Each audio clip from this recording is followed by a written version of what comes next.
पहले हम टॉपिक से शुरू करते हैं भारत का इतिहास। तो भारत के इतिहास से हम क्या समझते हैं, देखो भारत के बारे में तो हम पता है, भारत हमारा देश है। और इतिहास क्या होता है, इतिहास होता है कि हमारे पास्ट में घटित जो भी घटनाएं हुई हैं उनके बारे में जब हम पढ़ते हैं, मतलब हमारे पास्ट में जो भी घटा है ना वो हमारे लिए क्या है, इतिहास है। तो जब हम उसके बारे में पढ़ते हैं तो हम किस शाखा के अंतर्गत पढ़ते हैं, इतिहास के अंतर्गत, मतलब किसके अंतर्गत पढ़ेंगे हम, इतिहास के अंतर्गत। तो भारत का इतिहास में हमने इतिहास तो पढ़ लिया। भारत क्या है, भारत जो है, भारत की अगर परिभाषा कहें जो इतिहास में कही गई, उत्तर में हिमालय से लेकर दक्षिण में समुद्र तक का भाग, ठीक है।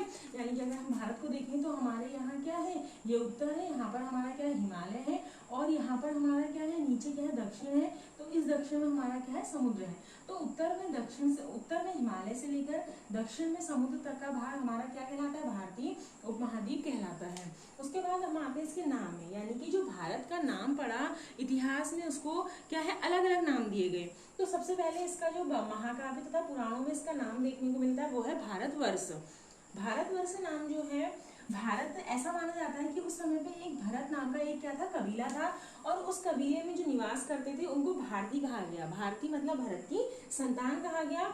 और इसी भारती से ही क्या बना, इसी भरत से ही हमारा क्या बना, भारतवर्ष। मतलब जो ये कबीला वहां पे निवास करता था, तो जिस जगह में करता था उसको उन्होंने भारतवर्ष किया। प्राचीन भारतीय, तो एक प्राचीन भारतीयों ने अभी तक हमने पढ़ा ना प्राचीन, अब क्या है, प्राचीन भारतीय उन्होंने इसको क्या कहा, जम्बूद्वीप कहा। जम्बूद्वीप इसलिए कहा क्योंकि जम्बू मीन्स होता है जामुन।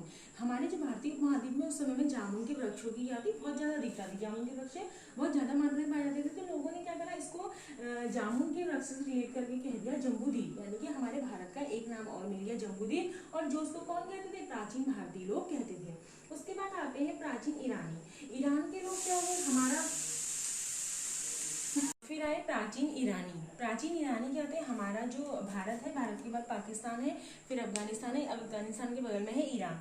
तो जब ईरान से लोग आए भारत में तो उन्होंने क्या करा, जो हमारा भारत है उस भारत को, हमारे भारतीय उपमहाद्वीप को क्या किया, इधर मानसरोवर से क्या निकलती है, सिंधु नदी निकलती है जो कि अरब सागर में गिरती है। तो उन्होंने इस सिंधु नदी से क्या किया, भारत का नाम रिलेट किया। तो उन्होंने इस सिंधु नदी के नाम पर इसको सिंधु ना कह करके भारत को क्या कहा, हिंदू कहा। क्या कहा, हिंदू कहा।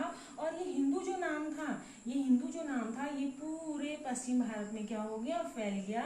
मध्यकाल आते आते तो ये हिंदू नाम जो था वो पूरे कहाँ फैल गया, पश्चिम में फैल गया। मतलब ईरानियों ने इसको क्या कहा, हिंदू कहा। उसके बाद क्या हुआ कि जो हिंदू है, हिंदू एक क्या है, फारसी का शब्द है। किसका शब्द है, फारसी भाषा का शब्द है। और इसी हिंदू से क्या बन गया, हमारा हिंदुस्तान। क्या बना, हिंदुस्तान बना। यानी कि कहीं ना कहीं हमारे भारत का एक नाम और मिल गया हमें, और वो क्या था, हिंदुस्तान था। अब उसके बाद से क्या हुआ, ये तो ईरानी थे। फिर आए यूनानी। जो हमारे यूनानी थे, यूनानियों ने इसे क्या कहा, इंदी कहा। और जो अरब आए, अरब के निवासियों ने इसे क्या कहा, हिंद कहा। तो फिर बाद में जब ब्रिटिश आए उन्होंने इस यूनानियों के इंडिया से ही इसका नाम क्या दे दिया, इंडिया नाम दे दिया। मतलब हमारे भारत का एक नाम और क्या मिल गया, इंडिया। तो अभी तक हमने भारत के कितने नाम पढ़े, सबसे पहले हमने पढ़ा कि हमारे भारत का नाम भारतवर्ष है। उसके बाद हमने पढ़ा कि भारत को जम्बूद्वीप कहा गया, जामुन की पेड़ों की अधिकता के कारण। फिर क्या हुआ, प्राचीन ईरानियों ने इसको क्या नाम दिया, हिंदू नाम दिया। और यही हिंदू फिर क्या हो गया, इसी हिंदू से क्या बना, हिंदुस्तान बना। यूनान के जो लोग आए उन्होंने हमारे इंडिया मतलब भारत को इंदे कहा, और इसी इंदे से जोड़ करके ब्रिटिश ने इसको इंडिया कहा।